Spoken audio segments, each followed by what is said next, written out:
Hello, मैं Ritesh Kulkarni.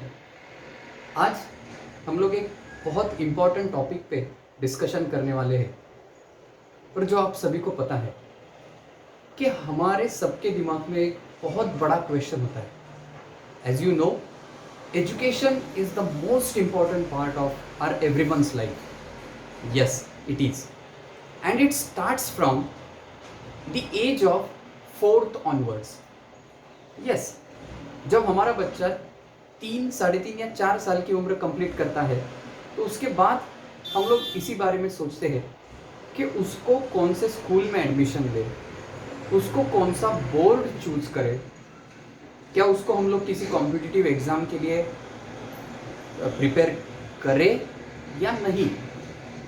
So all of you, these all were the questions in my mind because मैं education sector में पिछले 13 साल से काम कर रहा हूँ। मैंने सीनियर कॉलेज में काम किया, मैंने जूनियर कॉलेज में काम किया, मैंने स्कूल्स में भी काम किया। तो मुझे मिलने बहुत सारे पेरेंट्स आते थे, तो उनके बहुत क्वेश्चंस होते थे, लेकिन मैंने कुछ उनके 3 क्वेश्चंस यहाँ पे लिखे हैं, 1, 2 एंड 3। सो बहुत क्वेश्चंस में से ये 3 जो है ये बहुत इंपॉर्टेंट है। सो मैं सीनियर कॉलेज में था तब मुझे पूछने आते थे कि सर अभी आगे क्या करना है। मैं जूनियर कॉलेज में था तो मुझे पूछते थे सर 11th-12th के बाद क्या। मैं जब स्कूल्स में था तो ये सारे questions they used to ask me. So जैसे मैंने आपको पहले ही कहा कि हम लोग जब कोई इन्वेस्टमेंट करते हैं शेयर मार्केट में, म्यूचुअल फंड्स में, तो हम लोग उसका पहले पूरा रिसर्च करते हैं कि हम लोगों को कौन से शेयर को चूज करना है, कौन से म्यूचुअल फंड को चूज करना है। अगर वो करने के समय हम लोग इतना रिसर्च कर सकते हैं तो क्या हमारे बच्चे का फ्यूचर, कि जो कि हमारे लिए एक बहुत बड़ा इन्वेस्टमेंट है, क्या उसके पहले हम थोड़ा भी रिसर्च नहीं कर सकते। तो ऐसे बहुत सारे लोग हैं, पेरेंट्स हैं, कि जो इन सारी चीज़ों के बारे में नहीं जानते। तो मैंने यही सोचा कि मेरे पास जितना नॉलेज है मैं अगर आप सभी के साथ शेयर करूं तो शायद इसमें बहुत सारे पेरेंट्स को इतना मुश्किल काम जो लगता है वो सिंपल टू सिंपल हो सकता है। So without wasting much time, today we are going to see what are the questions in every parent's mind. So जैसा आप यहाँ पे देख सकते हो मैंने लिखा है स्टैंडर्ड 1 बोर्ड। मेरे पास ऐसे कई एग्जाम्पल्स है कि जो छोटे छोटे बच्चों को 2 साल भी कंप्लीट नहीं हुआ है, 2.5 years भी कंप्लीट नहीं हुआ है, तो ही किसी न किसी प्ले स्कूल में, प्ले ग्रुप में एडमिशन ले लेते, जिसकी बिल्कुल आवश्यकता नहीं है। It is not at all necessary. आप छोटे बच्चों को खेलने दो, 4 साल की उम्र तक उसको खेलने दो। और जैसे कि आप सभी जानते हो कि अभी नया एजुकेशन पॉलिसी आया है, उसके अकॉर्डिंगली पहले कुछ साल बच्चों को सिर्फ डेवलप करना है, physically as well as mentally.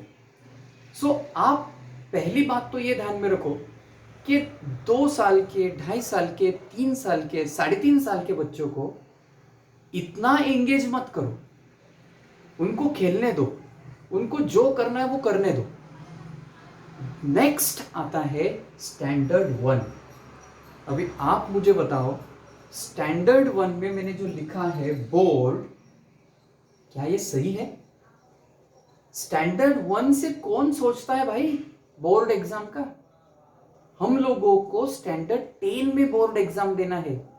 अभी तो वो भी बंद हो सकता है, वी कांट प्रेडिक्ट, अभी वो भी बंद हो सकता है। सो डायरेक्टली क्लास 12th में आपके बच्चों को बोर्ड एग्जाम देना है। सो डियर पेरेंट्स, आप स्टैंडर्ड 1 में अगर आप ये सोच रहे हो कि मैं कौन सी बोर्ड में एडमिशन लूं, तो that is again a question mark. Yes, you should not think of board in taking admission in standard 1. So there are two choices. अगर आप मुझे पूछते हो तो बहुत सारे चॉइसेस है. मैंने यहां पे दो ही लिखा है, state board, CBSE board, central board of education, secondary education. So state board में बी एनीथिंग. महाराष्ट्र बोर्ड हो सकता है, गुजरात बोर्ड हो सकता है, Tamil Nadu, Kerala, Bengal, any board. Yes, according to regional, according to regions. So state board and CBSE, according to me, they are equally important, or you can say they are equal. Means as such, I am not going to discriminate कि state board is better than CBSE or CBSE is better than state, because they all are working according to the national curriculum framework. So जो भी syllabus दोनों का होता है वो कुछ इतना डिफर नहीं होता. जो सिलेबस सीबीएसई का है वही सिलेबस स्टेट बोर्ड को भी फॉलो करना होता है. सो अभी अगर आप देखोगे तो almost they have tried to have same syllabus in both boards. So if you are having question in your mind कि स्टैंडर्ड 1 में बोर्ड, सो वो निकाल दो. स्टैंडर्ड 1 में तो कोई बोर्ड का सवाल ही नहीं आता. So you will ask me, sir then when the question comes board, when to choose. I think that up to 10th 12th also, if your child is in any board, if he or she is studious, then there is not at all any problem of the board in which he or she had been studying. So state board CBSE, I will not choose anything. I will not give you suggestion also कि you choose this only or this only. You can choose state board or CBSE board. One thing, only one plus point I will give it to CBSE board, that is they have the books which are nothing but the NCERT books. NCERT books. Now when our child are going to give examinations of the competitive level, then yes, if they are in the same CBSE school from standard 1 itself, yes, that will be one benefit to them. But it is not like that कि state board student is not going to give these competitive exams. So first of all, let me clear my point कि अगर आपको standard 1 में admission लेना है तो आप इनमें से कोई भी बोर्ड चूज कर सकते हो. Not at all any problem. The second question in our mind is school. Which school to select. As I told you already कि हम लोग कोई भी शेयर या म्यूचुअल मार्केट में इन्वेस्ट करने से पहले 10 बार सोचते हैं. तो क्या हम हमारे बच्चे का एडमिशन लेने के पहले थोड़ा रिसर्च नहीं कर सकते? आप जिस भी सिटी में हो, जिस भी स्टेट में हो, उस स्टेट कि जितने भी स्कूल्स है उनके बारे में आप रिसर्च करो. Go for last 10-15 years their analysis, their results and everything. So there are two kinds of schools, government, private. हमारे दिमाग में ये होता है कि गवर्नमेंट स्कूल मतलब बकवास. बिल्कुल नहीं. Government schools, private schools are equally important. And one thing, हमारे पेरेंट्स के दिमाग में एक बात बहुत फिट होता है, हमारा स्टेटस, कि मेरा बच्चा इस स्कूल में पढ़ता है, मेरा बच्चा इस स्कूल में पढ़ता है. Not necessary. हमारे स्टेटस के लिए हम लोगों को, हमारे बच्चों को किसी भी ऐसे स्कूल में नहीं एडमिशन लेना है. सो फर्स्ट ऑफ ऑल हम लोगों को ये बात निकालनी है मन से कि गवर्नमेंट स्कूल घटिया होता है, प्राइवेट स्कूल बहुत अच्छा होता है. नहीं. गवर्नमेंट स्कूल्स में मैंने यहां पे लिखा है, ये टॉप मोस्ट स्कूल्स है। केंद्रीय विद्यालय Sangathan, Navodaya Vidyalaya, Delhi public school, these are reputed schools in our India.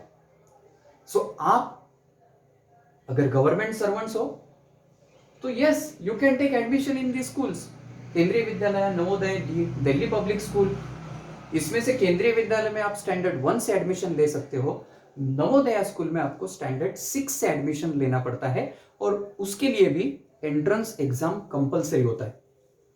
दूसरी बात, private school. Yes, private school भी बहुत अच्छे अच्छे प्राइवेट स्कूल्स अवेलेबल है, लेकिन स्कूल को चूज करते समय आपको बहुत अच्छी बात ध्यान में रखनी है कि क्या वो स्कूल आपके बच्चे का ओवरऑल डेवलपमेंट कर रहा है, क्या सिर्फ बुकिश नॉलेज दे रहा है। You should check that whether the private school और maybe government school is giving you overall curriculum, extra curriculum, all to your student, all to your kid और नॉट। क्योंकि आपका बच्चा जब स्कूल से बाहर निकलता है तो उसको सिर्फ बुकिश नॉलेज होना जरूरी नहीं है। बाहर जो चल रहा है, बाहर जैसे कि बैंक्स हो, पोस्ट ऑफिसेस हो, सब्जी मार्केट हो, दुकान हो, वहां पे जाने के बाद आपका बच्चा कैसे बिहेव कर रहा है, कम्युनिकेट कैसे कर रहा है। तो आप जब भी स्कूल चूज करोगे तब ये देखो कि क्या वो स्कूल आपके बच्चे को वर्सटाइल बना रहा है या सिर्फ बुकिश नॉलेज दे रहा है। So please take care of this. You can choose any school. Again, I am not towards any one school, government और प्राइवेट। I am not towards any board, state और CBSE. I am having balance. It is up to you what to go for and what to not to go for. And the third question, the very important thing, competitive exams. Yes, my focus of today's discussion is on competitive exams. Yes, please have a look at this part. This is the most important topic which I want to discuss with you, कि whether the school is providing a suitable atmosphere for your kid to get developed for competitive exams. This is the most important thing what you should look after. आप standard 1 में ये सब चीजें नहीं देख सकते। हाँ, अगर आपको एडमिशन लेना है तो आप ये सब चीजें देखो, स्कूल कौन सा करना है, private, government, board and all, it is all after standard 6, 7th, 8th onward. Because 6th onwards your child starts developing, because the maturity, slight maturity comes after 6th or 7th standard. So competitive exams, आप सभी जानते हो कि आज की date में board examination का importance कितना रह गया है। ऑलमोस्ट आप ये कंसिडर कर सकते हो कि board exams are only for the formality purpose. आज की डेट में सबसे इंपॉर्टेंट क्या है तो वो है कॉम्पिटिटिव एग्जाम्स। सो अगर आपका बच्चा साइंस स्ट्रीम में अच्छा करना चाहता है, अगर आपका बच्चा आर्ट्स कॉमर्स फील्ड में अच्छा करना चाहता है, तो उसके लिए बहुत सारे कॉम्पिटिटिव ऑप्शंस है, जिसके लिए मैं और एक वीडियो बनाने वाला हूँ, what after class 10th. So I will discuss the things in detail in that video. So now look at this. These all are the competitive exams for science aspirant, NEET for the medical examination, JEE for taking admission in engineering, NDA for the courses like government courses, and UPSC, MPSC. You know this. So if you want to prepare your child for these competitive exams, then the child should prepare from the standard 6th onward. आपके बच्चे को class 6th onward पढ़ाई शुरू करना चाहिए। अगर आपका बच्चा नीट क्रैक करना चाहता है, जेई क्रैक करना चाहता है, मे बी यूपीएससी एमपीएससी के लिए प्रिपेयर करना चाहता है, तो उसको क्लास 6 ऑनवर्ड्स प्रिपरेशन करना बहुत जरूरी है। अगर वो नहीं कर सकता तो कॉम्पिटिटिव वर्ल्ड में उसका सक्सेस अचीव करना बहुत डिफिकल्ट बन जाता है। And hence I want to tell you, tell your child to start studying from class 6 onwards. अगर आपका बच्चा स्टेट बोर्ड में पढ़ रहा है तो भी मैं कुछ नहीं कहूंगा। मुझे सिर्फ ये चाहिए कि आप उसको NCERT का बुक्स लाके दो। और अगर आपका बच्चा सीबीएसई बोर्ड में पढ़ रहा है तो कुछ जरूरत ही नहीं, उसको ऑलरेडी ये बुक्स मिल रहे हैं एनसीईआरटी। सो जब आपका बच्चा 6th में जाएगा उसके बाद उसका हर एक सब्जेक्ट, साइंस हो, मैथ्स हो, सोशल साइंस हो, जितने भी सब्जेक्ट्स हैं वो 6th ऑनवर्ड्स अगर वो बहुत अच्छी तरह से करता है, 6 से लेके 12 तक, 6 से लेके 12 तक, 6 ऑनवर्ड्स अप टू 12, अगर आपका बच्चा एनसीईआरटी के बुक बहुत अच्छी तरह से करता है तो ही और she is capable to crack these competitive exams.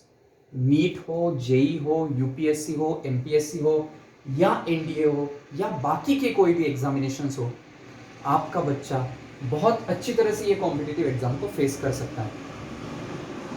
तो finally what I want to conclude is, from standard 1 no necessity of choosing board. आपको कौन सा बोर्ड लेना है, क्या करना है, ये आपको स्टैंडर्ड 1 से बिल्कुल सोचना नहीं है। सिर्फ आपको ये ध्यान रखना है कि क्या आप जिस स्कूल में भी एडमिशन ले रहे हो, क्या वो आपके बच्चे को वर्साटाइल बना रहा है या नहीं। तो मैं ये आशा व्यक्त करता हूँ कि आपको ये वीडियो अच्छा लगा हो, इन्फॉर्मेटिव लगा हो। हम अगली बार मिलेंगे, जो कि मेरा नेक्स्ट वीडियो होगा what after class 10। Thank you.